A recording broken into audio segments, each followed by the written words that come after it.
ګرانو کتونکو السلام علیکم.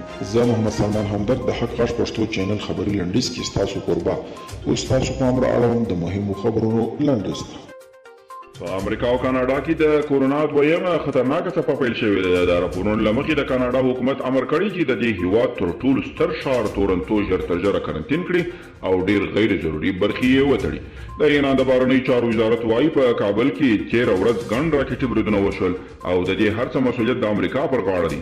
سرچینه وایي دا هر څه ښیي چې امریکا په افغانستان او سیمه کې خپل نیابتي جګړې ته ادامه ورکوي او له خپلو ورانکاره کړنو نه دي په شا شوي.